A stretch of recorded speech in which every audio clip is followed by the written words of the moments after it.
Nesta sequência que nós temos abordado com vocês acerca da conversão à fé judaica, estamos falando agora sobre os 13 princípios fundamentais da fé judaica que vieram até nós por um grande sábio judeu chamado Ramban ou Maimônides. Hoje nós damos continuidade ao 8º princípio, que nos fala acerca da Torá como sendo um presente de Deus para nós, né? Continue com a gente, você vai ver um pouco mais agora sobre a lei oral. Será que a Torá oral tem fundamentação bíblica?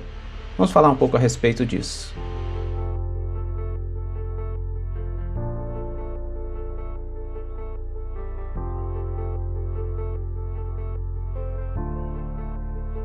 Olá meus amigos, Shalom Aleichem, sejam todos bem-vindos mais uma vez ao nosso canal da Sinagoga Havat Chesed, que fica aqui em Curitiba, no Paraná. Nessa sequência, como eu já falei na introdução, nós temos abordado sobre os 13 princípios fundamentais da fé judaica. Já falamos sobre os 5 primeiros na relação do povo de Israel com o seu Deus. Como é Deus? Qual o formato de Deus? Será que Deus tem uma forma? Deus como o único a quem nós devemos orar e adorar? E depois nós começamos a falar sobre a relação do povo de Israel com os profetas e com a Torá, do 6º até o 9º dos 13 princípios. Já falamos sobre os profetas, já falamos de Moisés como o maior dos profetas, e agora, na aula passada, a gente abordou sobre a Torá, a lei escrita, e agora a gente vai abordar a Torá oral, a lei oral, também conhecida como a Mishnah. Mas antes da gente entrar nesse assunto, que para muitas pessoas é novidade, né? Eu quero falar com vocês um pouco sobre como praticamos os mandamentos. Você certamente já viu um talit, um manto de oração, né? Como que você sabe que esse manto de oração deve ser dessa forma? Por exemplo, você sabia que o manto de oração, esse talit que está aparecendo aí, nas suas franjas existem 8 fios, e entre esses 8 fios existem 5 nós. 8 mais 5 dá 13, mais a palavra tzitzit, que são as franjas, que tem o valor numérico de 600, então 600 mais 8 mais 5 dá 613, e nos remetem aos 613 mandamentos da Torá. Mas como você saberia isso se não tivesse sido passado de geração após geração dentre o povo de Israel? Vamos ver o que a Torá nos diz acerca desse princípio. Abra sua Bíblia aí em Números, capítulo 15, versículo 39 e 40. E as franjas vos serão para que, vendo-as, vos lembreis de todos os mandamentos do Senhor e os cumprais, e não seguireis o vosso coração, nem após os vossos olhos, pelos quais andais vos prostituindo, para que vos lembreis de todos os meus mandamentos e os cumprais, e santos sejais ao vosso Deus. Basicamente, o versículo não fala como devem ser essas franjas, mas a gente deve olhar para as franjas e nos lembrarmos dos 613 mandamentos da Torá. Por isso, 8 fios, 5 nós, tzitzit, 613. Como é que a gente saberia isso se não fosse uma lei oral, se não fosse uma tradição passada desde Moisés, passando por Josué e por todos os demais grandes homens do povo de Israel, até chegar ao dia de hoje? Assim também acontece com muitos outros mandamentos. Por exemplo, os filactérios, os tefilim. Tefilim são colocados na Torá 4 vezes. Você encontra o tefilim em Êxodo capítulo 13, 2 vezes. Você encontra o tefilim no Shema Israel, né? E esses versículos, eles falam basicamente assim. Deuteronômio capítulo 6, versículo 8 e 9, está lá no Shema Israel. Também as atarás por sinal na tua mão, e te serão por frontais entre os teus olhos, e as escreverás nos umbrais da tua casa e nas tuas portas. Aqui a gente vê 2 coisas. O que seria atado, amarrado na mão e na testa. Referência ao tefilim. Mas como é que você saberia que o tefilim é dessa forma como está aparecendo aí no vídeo? Se não fosse a lei oral, se não fosse aquilo que os rabinos nos apontam. Da mesma forma, também está escrito acerca da mezuzá, e as escreverás nos umbrais da tua casa e nas tuas portas. Mas como que a gente vai escrever no umbral? De que forma? Qual é a posição? Como é que coloca? Tudo isso é parte da lei oral, que é parte daquilo que foi transmitido ao longo dos séculos. Isso vale para o tefilim, isso vale para o talit, isso vale para o tzitzit, isso vale para a mezuzá, isso vale para o shofar e vale para vários outros mandamentos. Por exemplo, a cabana, a sucá. Que tamanho deve ser a cabana? Quais são os materiais que podemos montar na festividade de Sukkot? O lulav, que é um mandamento bíblico. Como é que a gente sabe que o lulav deve ser dessa forma? Tudo isso vem passando através das gerações. Eu quero ler de novo com vocês aí o 8º princípio da fé judaica, trazido até nós por Ramban. E isso eu quero mostrar para vocês um aspecto importante. Existem vários grandes nomes de rabinos ao longo da história que não constam na Bíblia. Mas isso não quer dizer que eles não sejam relevantes, e a gente precisa ter conhecimento. E os grandes mestres do povo judeu dizem que de Moshe a Moshe nunca teve outro igual a Moshe. Numa referência à grandeza de Moshe Rabbeinu, o Moisés da Bíblia, e de Moshe ben Maimon, o Moisés Ramban, tá? Ou Maimônides. Ele, no 8º princípio, nos diz assim: Ani ma'amin bemunah shelema, shekol hatorah hametsuya ata beyadeinu, hi hanetunah lemoshe Rabbeinu alav hashalom. Eu creio com fé completa que toda a lei que se encontra em nossas mãos é a que foi dada a Moisés, nosso mestre, de bendita memória. Mas afinal, que leis que estão nas nossas mãos? As leis do Pentateuco, da Torá, ou as leis da Torá oral? Ou ambas as leis? Já mostrei para vocês que seria impossível a gente saber como usar um talit se não tivesse a lei oral. Vamos ler o que nos diz o Rabino Aryeh Kaplan nesse livro aqui, Ani Ma'amin, os 13 princípios da fé judaica aí dissecados pelo Rabino Aryeh Kaplan. Na página 64, ele nos diz assim: com relação à Torá, o mesmo se aplica à explicação aceita da Torá, que também foi dada por Deus. Segundo essa tradição oral, nós fazemos coisas tais como a sucá, o lulav, o shofar, o tzitzit e o tefilim exatamente da maneira que Deus ditou a Moisés, e o que este nos transmitiu como um mensageiro digno de confiança. A Torá nos ensina este princípio quando diz, está lá em Números capítulo 16, versículo 28. Com isto sabereis que Deus me enviou para fazer todas estas coisas, e que eu não as fiz por iniciativa própria. Então Moisés deu os mandamentos aos filhos de Israel, não foi por iniciativa própria, mas através da ordenança divina dada a ele. Todos os preceitos transmitidos a Moisés no Monte Sinai foram dados juntamente com uma explicação. Assim disse Deus a Moisés, Êxodo capítulo 24, sobe a mim ao monte, e eu te darei as tábuas de pedra, a Torá e a instrução. A Torá refere-se à Torá escrita, enquanto a instrução é a sua interpretação. É-nos ordenado, portanto, cumprir a Torá, de acordo com a sua interpretação. Esta interpretação é o que denominamos Torá oral, ou Torá Shebel Peh.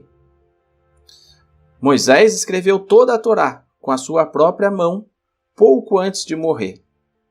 Ele deu uma cópia a cada tribo, e mais uma Torá foi colocada na arca, como um testemunho. Assim disse Moisés aos levitas, está lá em Deuteronômio capítulo 31, versículo 26. Tomai este rolo da Torá e ponde-o ao lado da arca da aliança. A interpretação, porém, não foi escrita, e sim ensinada oralmente aos anciãos, a Josué e ao resto dos judeus. Por isso, Moisés disse, em Deuteronômio capítulo 13, todas estas palavras que eu vos instruo, vós deveis guardar e obedecer. Por esta razão, ela é chamada de Torá oral. Embora não tenha sido escrita, a Torá oral foi ensinada por Moisés ao seu conselho, formado de 70 anciãos. Foi assim que Elazar, Pinehas e Josué receberam de Moisés a tradição. Josué, porém, foi seu principal discípulo. A ele foi conferida a responsabilidade pela lei oral, a respeito da qual recebeu instruções especiais. E ao longo da sua vida também Josué ensinou oralmente essa tradição. Houve então muitos anciãos que receberam de Josué a tradição. Se você tem o Sidur na página 422, fala assim no primeiro capítulo de Pirkei Avot, na Mishnah número 1, que dá início ao Tratado dos Pais, ao capítulo dos Pais, dizendo assim: Moshe quible Torah miSinai.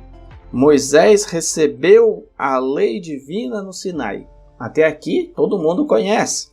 Transmitiu-a a Josué, e este aos velhos, e estes aos profetas, e estes à comunidade da grande sinagoga, que proclamou 3 grandes princípios.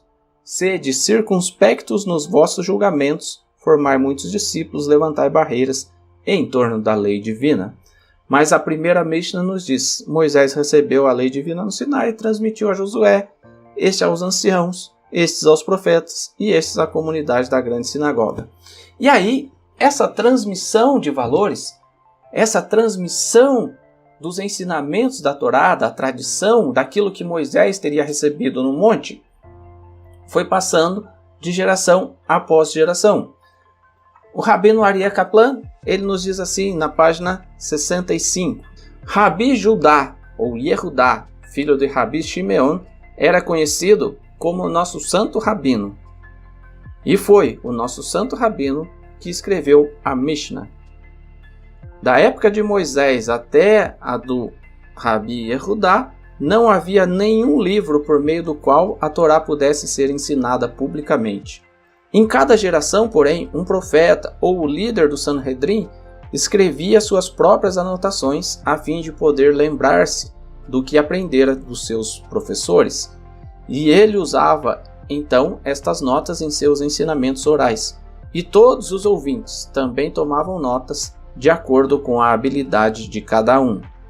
Do mesmo modo, tomavam notas a respeito das leis que não eram transmitidas de geração em geração, mas deduzidas através dos 13 princípios, quando eram usadas para expor a Torá e aceitas pelo Sanhedrin. Então, os grandes mestres, a cada geração, eles recebiam a lei oral trazida desde Moisés, Josué, os anciãos, e eles anotavam, mas não era escrito um livro. E quando chegou a época de Yehudá Hanassi, Yehudá o príncipe, ele tomou por bem escrever a lei oral, a Mishnah. Existe no Talmud 2 aspectos fundamentais. O primeiro deles, o que nos diz a Mishnah, ou a lei oral. E segundo, o que nos diz a Guemará. A Guemará trata-se de comentários rabínicos de eras posteriores ao Rabi Yehudá Hanassi, e esses comentários rabínicos nos ajudam a interpretar a Mishnah. Eles não fazem parte da Mishnah, mas eles nos ajudam a interpretar aquilo que é chamado de lei oral. E eu quero ressaltar aqui com vocês que essa não é uma aula de aprofundamento na Mishnah, é apenas para trazer a você que está no início, num processo de conversão, o conhecimento de grandes rabinos de eras posteriores à era do Tanar, a era dos escritos do chamado Antigo Testamento. Então, a gente tem, por exemplo, grandes rabinos, Hillel Hazaken, Shammai, que disputava com Hillel, uma era uma escola mais de ensinamento moral, o outro mais do rigor da lei, mas eram 2 grandes escolas rabínicas. Outros grandes rabinos, Yohanan ben Zakkai, discípulo de Hillel também. E até que nós chegamos àquele que escreveu a Mishnah, Yehudá Hanassi. E eu quero compartilhar com vocês um breve resumo sobre Yehudá Hanassi, está aqui no Kitzur Shulchan Aruch, tá? Se você quiser, você pode adquirir aí na internet o Kitzur Shulchan Aruch. Ele é o resumo das leis judaicas. O resumo, Kitzur é resumo, Shulchan Aruch na mesa posta. Então o resumo das discussões acerca dos mandamentos. Aqui na página 12 ele nos fala sobre esses grandes mestres, por exemplo, Hillel Hazaken, Shammai, e fala sobre Rabi Yohanan ben Zakkai, discípulo de Hillel, e conclui ali no item 7, na página 13, falando de Yehudá Hanassi. Yehudá Hanassi viveu 7 gerações depois de Hillel Hazaken. Desde pequeno, já demonstrava ter uma atitude excepcional pelo estudo. Inicialmente estudou com seu pai, Rabi Shimon ben Gamaliel, e em seguida com todos os grandes mestres da época, os Tanaim, Rabi Meir, Rabi Natan, Rabavli, Natan da Babilônia, Rabi Yehudá ben Alai, Rabi Yossi ben Halafta, Rabi Yaakov ben Harkai, Rabi Shimon ben Yochai, Rabi Yehoshua ben Horcha, Rabi Elazar ben Shamua, todos estes grandes mestres, aí os Tanaim. E ele adquiriu uma grande erudição, posteriormente usada para compor a Mishnah. Quando seu pai faleceu, foi ele que se tornou o Nassi do Sanhedrin, Nassi, o líder ou o príncipe, e também da nação. Possuía uma vasta riqueza empregada integralmente em obras beneficentes sem obter qualquer proveito pessoal. O imperador Antonino, seu contemporâneo, demonstrava profunda estima e respeito por ele, chegando a cultivar uma grande amizade e desfrutar de seus preciosos conselhos. Yehudá Hanassi viveu entre o ano 141 e ano 189 da nossa era, depois de Cristo, se você preferir. Rabi Yehudá utilizava a própria influência junto ao imperador para conseguir anular inúmeros decretos emitidos por seus predecessores. Teve o privilégio de unir a grandeza espiritual com a disponibilidade de bens materiais. Mas, em sua vida pessoal, era completamente removido de tudo o que fosse material, o que lhe valeu o título de Rabbeinu Hakadosh, o grande santo, ou mestre santo. Era extremamente humilde e declarou: aprendi muita coisa de meus mestres, ganhei muito com os meus companheiros de estudo, mas ainda mais dos meus discípulos. Nas discussões talmúdicas, frequentemente não hesitava em dar razão ao seu interlocutor. Tomava muito cuidado para evitar qualquer erro e, nesse sentido, recomendava: pense em 3 coisas e jamais chegarás a pecar. Saiba que acima de você há um olho que vê, um ouvido que ouve, e que todas as suas ações estão sendo registradas. Isso também está lá no Tratado Talmúdico de Pirkei Avot. A maior obra de Rabi Yehudá Hanassi foi a Mishnah, a redação das leis orais resumidas em um código legal e subdivididas em 6 seções chamadas de Sedarim, ou ordens. Então vamos lá, quais são as ordens, as 6 seções do Talmud? Seder Zeraim, Seder Moed, Seder Nashim, Seder Nezikim, Seder Kodashim e Seder Taharot. A Mishnah foi elaborada baseada nas obras anteriores dos Tanaim, como a Mishnah do Rabi Akiva, a Mishnah de Rabi Natan e, em particular, a Mishnah do Rabi Meir. Foram colhidas de todas as gerações posteriores como a base fundamental da lei oral, cuja santidade é comparada à da Torá, pelo fato de ter sido composta sob inspiração divina. Rabi Yehudá viveu 70 anos e foi presidente do Sanhedrin por 30 anos, período no qual foi amado e venerado pelo povo. Então a gente viu aqui a importância da lei oral. Sem ela a gente não saberia muita coisa das tradições ou daquilo que tornou-se regra dentro do povo de Israel. É preciso aprender a respeitar a Mishnah, entender os conceitos dentro daquilo que é chamado de Talmud, a Mishnah mais a Gemara, para que a gente possa de fato abraçar a fé judaica. Tá? E isso é muito importante para você que está iniciando um processo de conversão, porque há no meio religioso um conceito que é muito divulgado, mas pouco utilizado, que é chamado de sola escritura. Só vale se tiver escrito na Bíblia. E daí as pessoas elas acreditam nisso. Elas acreditam nisso. Mas seus líderes não a cumprem. E ainda assim, elas acreditam em seus líderes. Usando das tradições judaicas, a gente passa a entender um pouco mais do que é a lei oral. Então, quando falam sola escritura, por exemplo, né, há religiões em que proíbem as mulheres de cortar o cabelo. Mas onde está escrito que está proibido cortar o cabelo? Há religiões em que proíbem as mulheres de se depilar. Onde está escrito que não pode raspar a perna? Há religiões que proíbem o uso de televisão. Mas aonde está escrito?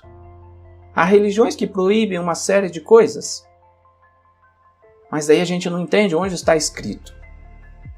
Nos conceitos judaicos.